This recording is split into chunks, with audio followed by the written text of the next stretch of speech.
Well, I finally did it. For years, I told my wife that I wanted to build our dining room table, and after 3 months of stress and schedule balancing and labor, it's here. It actually worked. This was a lot of firsts for me. This is my first dining room table. I've never built a table this large. I've only built coffee tables. This is my first time working on large-scale slabs. My first epoxy river pour, and actually my first time I've ever done extension leaves on a project. And these happen to be a continuous grain that matched the flow of the slab in the river. So I'm very happy with the way that this has turned out. This video is to document my process and journey. I did not develop any of this process. A lot of this is borrowed from the Blacktail Studios with Cam's channel. If you're not a subscriber of his, you need to be. He does a lot of great content from somebody that did not begin life as a woodworker and just kind of took a hobby and ran with it. So hopefully you enjoy the video and it inspires you to do your own projects. So here we go, follow along. So I begin this project like every other slab project and trying to get the slabs cleaned up. I started with a dull chisel and just kind of scraped all the bark off. You can see the mountain of bark underneath from the first slab that I did. And it depends on how dry your slabs are on how easy this actually is. This stuff pretty much just fell off, leaving a thin skin underneath. I then moved on to removing that skin. So you can see it's that dark brown material there. Just a wire wheel on a grinder works fine. If you have a paint eater, that will work fine as well. I'm not going to go buy a tool just to do this, but this wire wheel moving real fast with almost no pressure does an excellent job.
Now comes the really fun part, setting up the slab mill. I don't have access to a wide belt planer sander.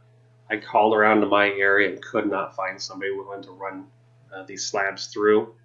So I pulled out my old trusty flattening jig. It's been a couple years since I've done this.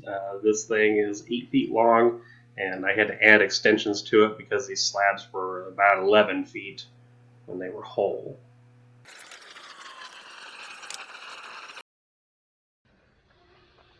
And now you can see what I have to deal with. So the gaps that you see are actually from the bandsaw that slabbed these up, and that's what I need to get removed. So I secure the slab using just some wedges, try to keep it stable. I glued it down so it wouldn't move on me, and this works excellent.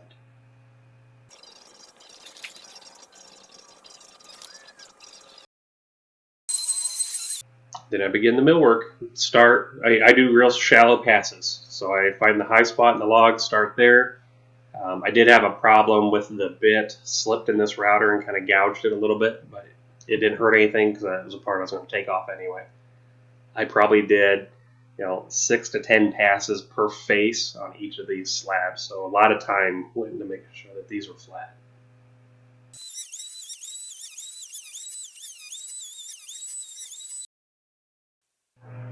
Once the flattening was done, I busted out the grinder with some 50 grit. I'm just trying to get those mill marks out. So the weight of the grinder is all you need. Don't add pressure. Just move quickly, knock those down, and it'll save you a bunch of time down the road when you bust out your finishing sanders.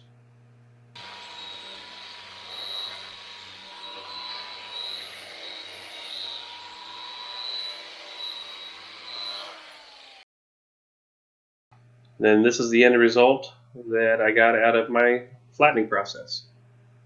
A little bit of sanding marks, but all that'll get taken out with the finish sander.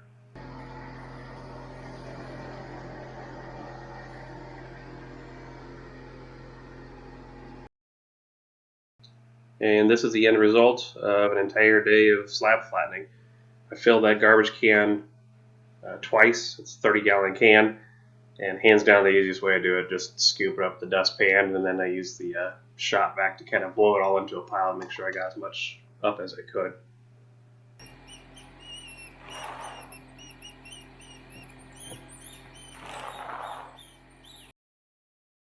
Then I continued the cleanup process. Got to get all these cracks, voids, knots, all that stuff cleaned out.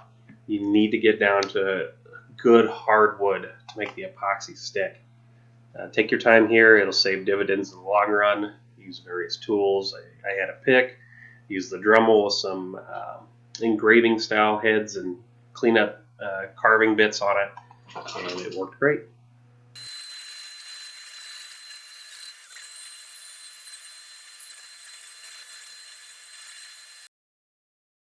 So these slabs were unique as they were a book match pair, which means that they were cut in sequence by the mill. So we wanted that to give balance to this table when it was fully built. But to make it look proper, I did have to do some trimming to bring them together and try to make the joint and stuff line up as much as possible. And I think it turned out excellent. See, my door board works like a charm. I couldn't do it without that cordless 60-volt DeWalt. That is an excellent little cordless saw, and it made quick work of this project.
I love it when a plan comes together.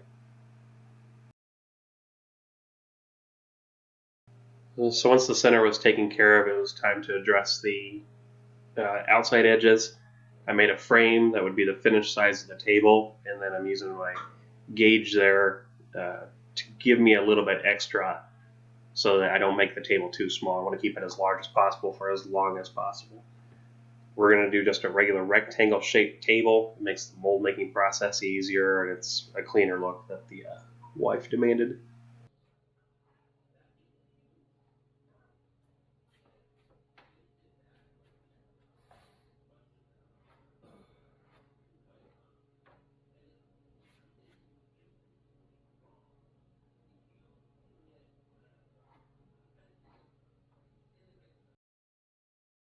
Then it was time for the mold. So I just used 3/4 inch melamine over particle board. I did have to extend it about 3 feet due to the length of the table. When it comes in 8-foot sheets, I wanted about 11 feet. And then I made the sides there, I believe were a little over 2 inches, 2.5, and attach them. So you want to make sure that your mold is perfectly clean. You don't want to get any dirt, debris, or anything embedded in your epoxy. So vacuum it, wipe it out. I did an alcohol wipe, and then spray the entire thing down with mold release. 2 coats of this stuff. This table popped out of this mold without really any issue. It was amazing how good this stuff works.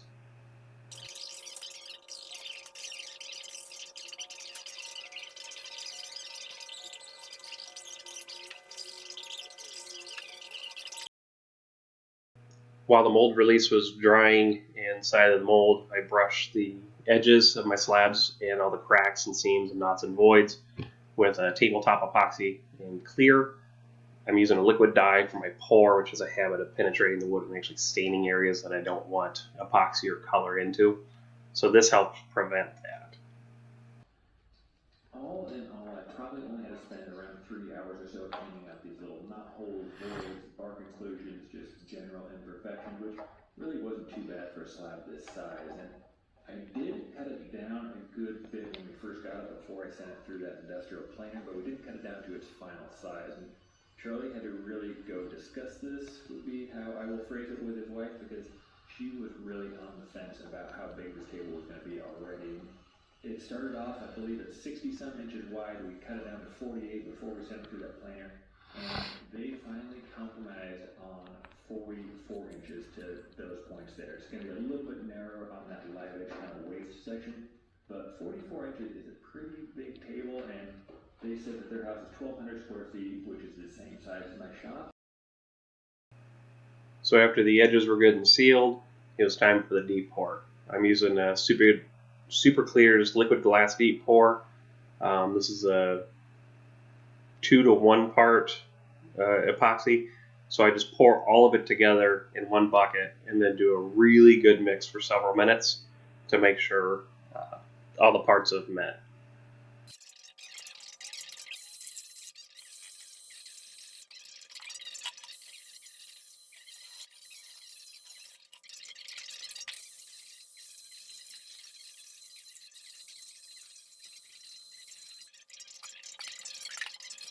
Now, some people don't do this. I transfer my mixed epoxy into a clean bucket and then scrape all my edges. I want to make sure that I don't leave any parts behind that aren't mixed, because then it won't cure right and you'll get tacky and soft spots in your epoxy. So I put it in another bucket, mix it for several more minutes, and at this time I add my dye and make sure that that's thoroughly mixed as well.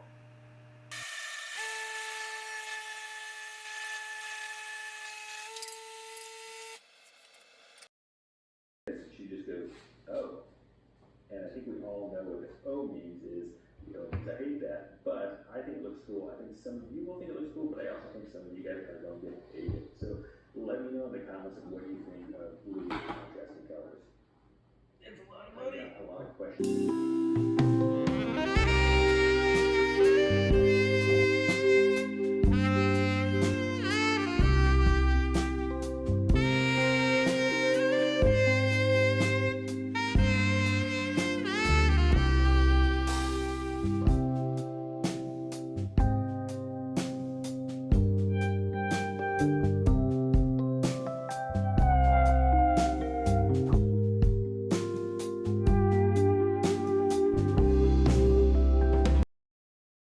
Now, if you notice, I didn't fill each void to the absolute brim on the first pour. I wanted to make sure that the mold wasn't going to leak. I wasn't going to have any issues with that. And this allows the air to get to the top only halfway. These slabs are just under 2 inches at this point, so it's a little over an inch or so. I can get all the bubbles and stuff out and then come back later and top it all off with the next mix.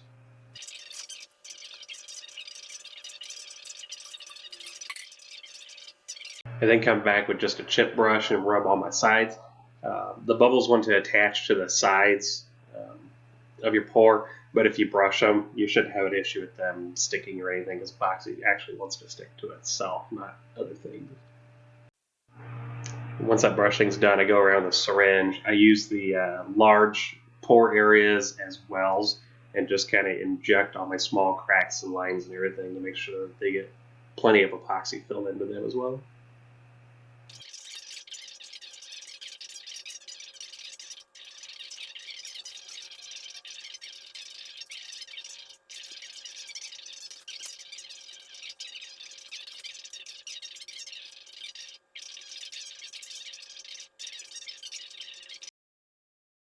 Now I let mine cure about a week The liquid glass, I believe, said 72 hours, but I just gave it a week to make sure I didn't have anything pressing, didn't really need the space. But you can tell how great this mold release worked. I just went through the block after pulling the screws out, and everything pretty much popped off. Um, and then I used wedges around the perimeter to lift it up off the center. The table's so long and wide at this point, it did flex a little bit, and that's you got to kind of work around that. So you just keep adding larger and larger wedges around the perimeter until the entire thing just lifts up.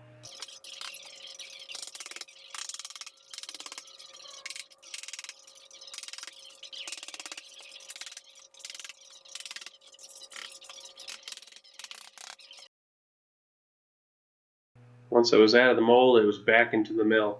They just used the exact same process, went back and forth to the router 5 or 6 times, making very, very shallow passes each time to make sure I don't gouge the table too much and just get it flat.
Once it was out of the mill, I came through the sander and did initial sanding. Just take mill size down to 80 grit.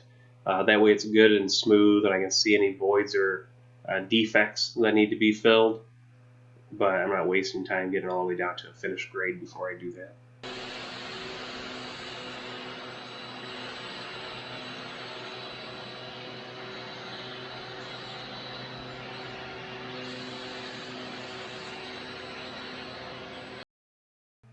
Once both sides were sanded to 80 grit and smooth, it was time to cut the thing down to its final size. I got my straight edges set up where they need to be and just made multiple shallow passes to get the edges and ends cut off.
Now this is a very important step. It's actually going around filling the little voids and air pockets left behind from the pour. This is caused by bubbling. There's various reasons for this.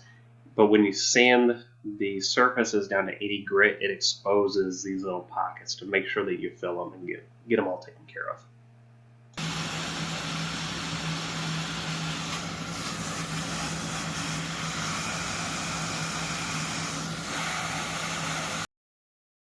Now, I did multiple methods to fill these. I used a little bit of the tabletop epoxy with some of the black dye, went around the syringe and filled them. This worked really well for most of the voids. It wasn't a perfect or ideal solution, but it did take care of most of them.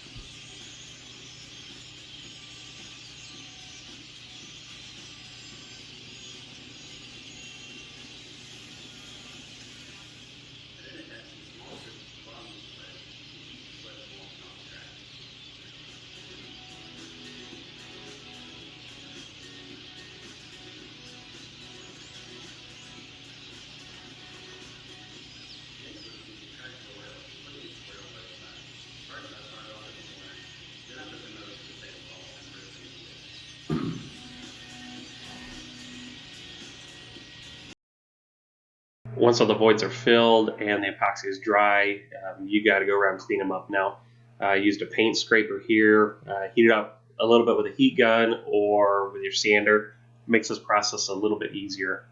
You can see the staining that occurs.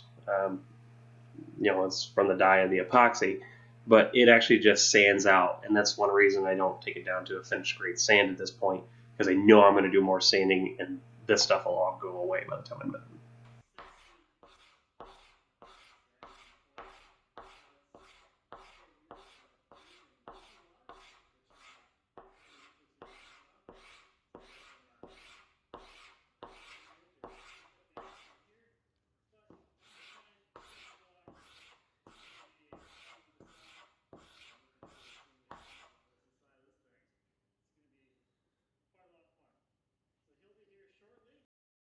So now comes some of the complex parts. These tables are known to bow and flex. One of the best solutions that I've seen, it's Cam from Blacktail Studios, uses this quite a bit as he recesses C-channel into the bottom of the table, and it kind of helps like braces do for your teeth. It encourages them to stay where they are, but it's not a surefire or guaranteed way to keep the table from bowing. So once the bars are in place, go around and mark where you're going to mount them. Make sure that you're using threaded inserts. Don't try to drive the screws directly into the wood. It will not hold over time. It'll either break out, split, do something along those lines.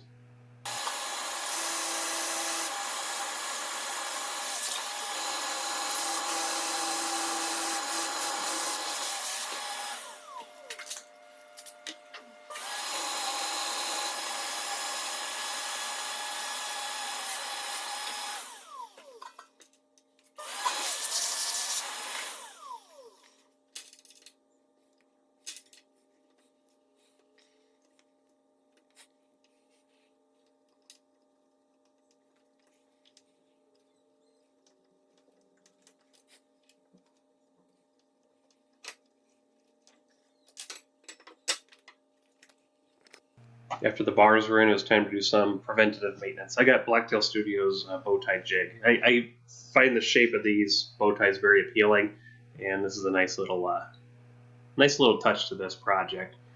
I used normal painter's tape, and I either use double-sided tape or the CA glue and activator to hold it down while I go around it with the router.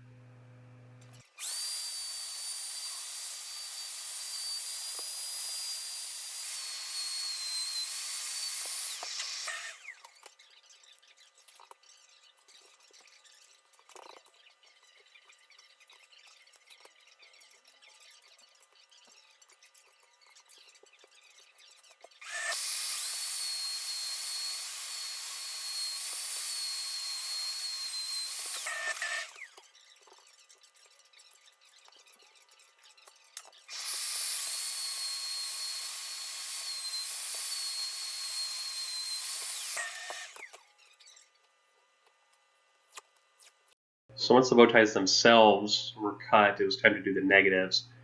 Make sure you put the little bearing on your bearing guide to step the router bit in, the thickness of the bit itself. That way you get a good tight fit. I found that fit is really dependent on how many passes you do around this template. So 1 pass is a super tight fit, 2 is a little looser, 3 you can almost pull it out by hand and push it in by hand.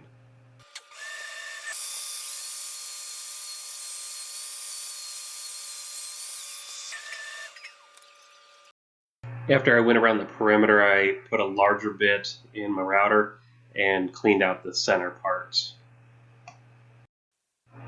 Now this bow tie on the edge of this recessed channel is not there for strength. It will not do anything to help this table or prevent this table from splitting. It's actually there because when I was doing the channel, the router template slipped on me and the router gouged the edge. So this was kind of a neat way to hide that and fix it so nobody really paid attention to it.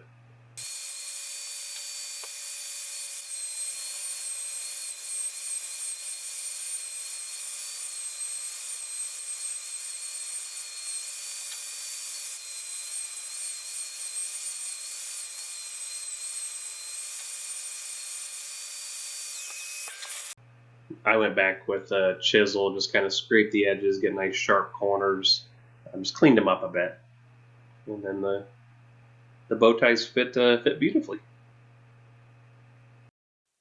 And then back to sanding. So you see all the little spots from the staining.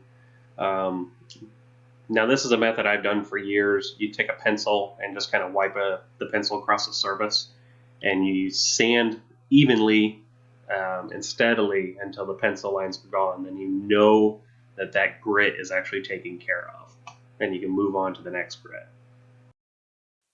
Now I repeated this method through all the grits. So I started again at 80, went to 120, 150, and then finished at 180. I probably went over this table 4 times at each grit just to make sure I got all the spots that I didn't have to worry about having to come back and do any touch-ups when it was time to do finish.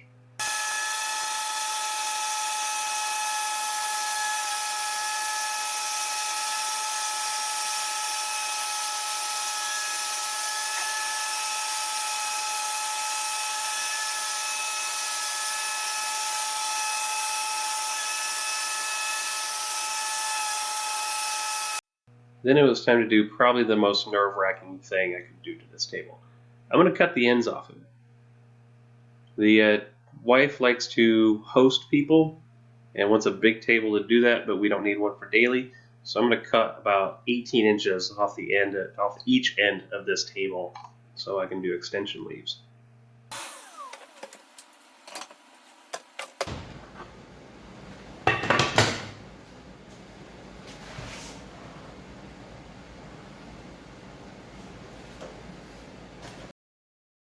So what's the best thing you could possibly do after you cut 18 inches off your table?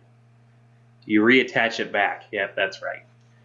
So just use the same threaded inserts and made some extension brackets, and that way I can take them on and off as needed.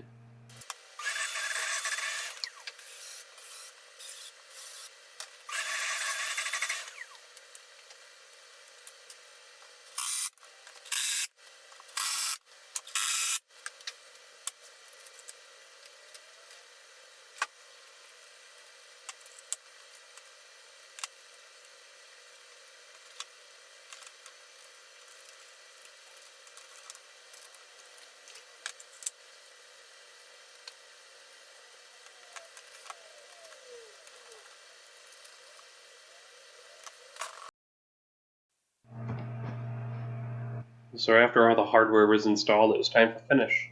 I'm going to join the rosters of every other YouTuber out there and use Rubio Monocoat. The difference is this is their chocolate colored. It's, I believe, oil 2C and chocolate. The wife actually wanted a walnut table. We could not find slabs large enough in our area for a price that we were willing to pay. So we had to go with cherry, and this was a solution to get it a little bit darker. This stuff is amazing. I am in love with this finish. It's 2 parts. Mix it, pour it, spread it, buff it, and just keep buffing it until you can't buff it anymore and your rags come off clean. Make sure you do both sides at the same time and then let it sit.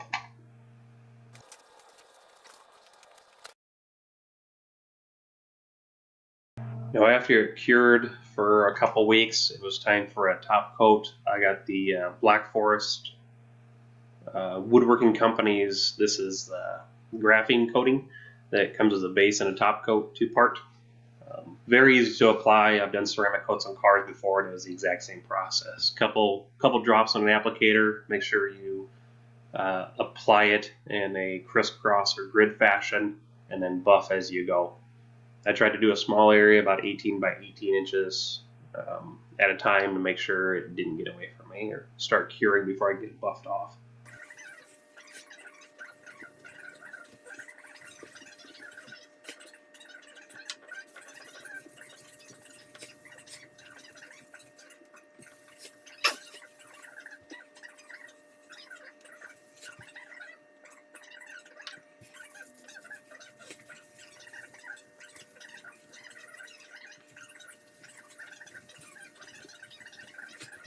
Here's the final results. This table is about 10 feet long with the extensions. It's 7 feet without, 42 inches wide.